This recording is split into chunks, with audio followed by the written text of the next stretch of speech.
আমরা আজকে সবাই একসাথে হওয়ার একটাই উদ্দেশ্যটা হচ্ছে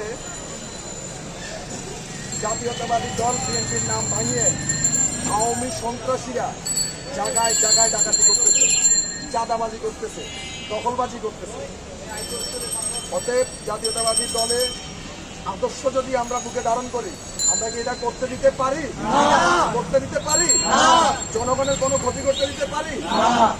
আমাদের নির্দেশনা আছে, জনাব তারেক রহমান বলছে চাঁদাবাজ, সন্ত্রাস, দখলবাজ যেখানে পাবা প্রত্যেকটা থানা ওয়ার্ডে আর্মি আছে, আর্মি নম্বর দেওয়া আছে। এর পরেও আমাদের সিনিয়র যারা নেতা আছে তাদের নাম্বারও দেওয়া আছে। যেমন আমার ওয়ার্ডে কোনো চাঁদাবাজি, দখলবাজি অন্যায় চলবো, সাথে সাথে আমাকে একটা ফোন দিলাম। আমি পারলে আর্মিকে ফোন দেবো, না হয় আমার উপরে নেতাদের ফোন দেবো। কোথাও কোনো চাঁদাবাজি, দখলবাজি আমরা করতে দেবো না। আজকে আমরা সবাই সজাগ থাকবো এ ব্যাপারে। আমাদের দল যেভাবে নির্দেশ দিচ্ছে এভাবে কোনো চাঁদাবাজ পাবো আমরা ধরে রাখবো, ধরে রেখে আমরা সেনাবাহিনীকে বলবো। কথা ক্লিয়ার? কথা ঠিক আছে?